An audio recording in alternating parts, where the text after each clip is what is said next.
picture this. I was in the 7th grade. Not sure how old that is. I was extremely sick, but my mom was the type that doesn't let you miss school unless you're dead.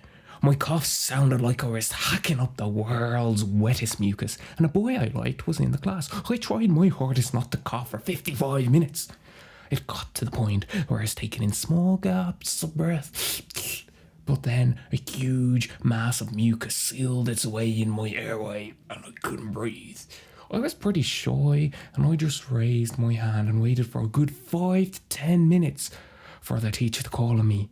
Meanwhile, I was sitting trying to breathe, but I couldn't because it was only inflating the mucus like a bubble wand.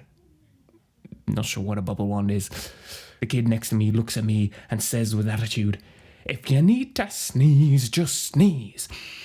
It was at this point the teacher finally called on me, and I must have looked blue in the face because she let out a scream and ran behind me and started giving me the Heimlich manoeuvre, which dislodged the mucus with the loudest, grotesque hack ever to leave a human.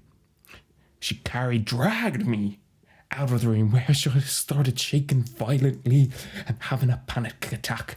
There, she told me, "Courtney, if you're dying, you don't need to raise your hand." This is just one of many stories about my son Mark, not his real name. This happened in 2006. Our family had moved halfway across the country for my husband's job. We all loved our new house, the town we lived in, and many of his new friends in our neighbourhood.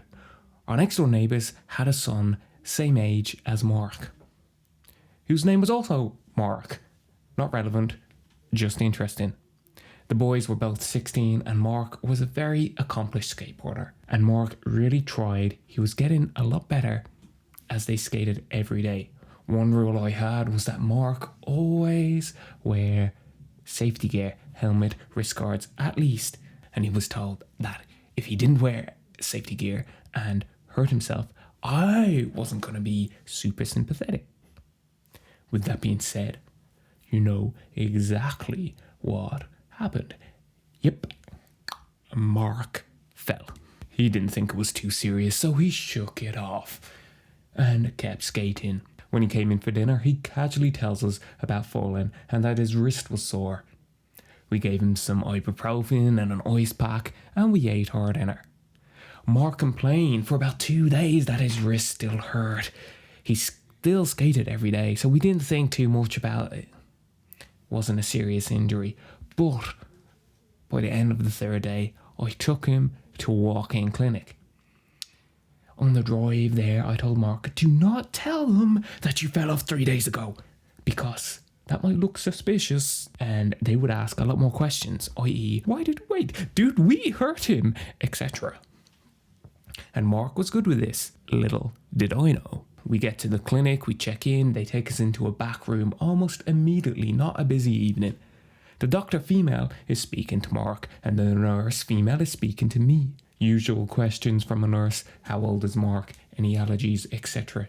The doctor is speaking with Mark, same kind of questions, but then she asks, how did he hurt his wrist? And my son, in a very clear and loud voice, says, "I was jacking off and it was really going at it and I knocked over a lamp." You could hear a mosquito fart. It was so quiet at that point. I was mortified that I blurted out, "He fell off his skateboard 3 days ago and he wasn't wearing pads." Mark had the biggest smile and tells the doctor and nurse, but my story was way more funny.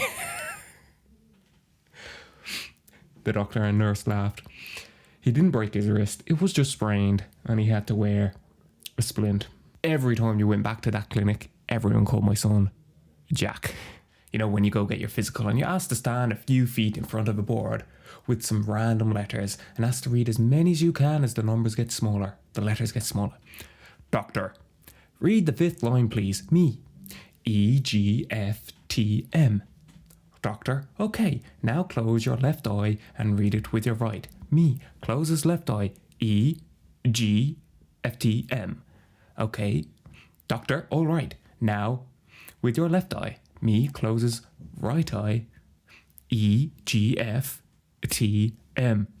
Doctor, okay. Now with both eyes again. Me, what? Doctor, with both eyes, please. Me, puts hands on both my eyes. Doctor, I can't see.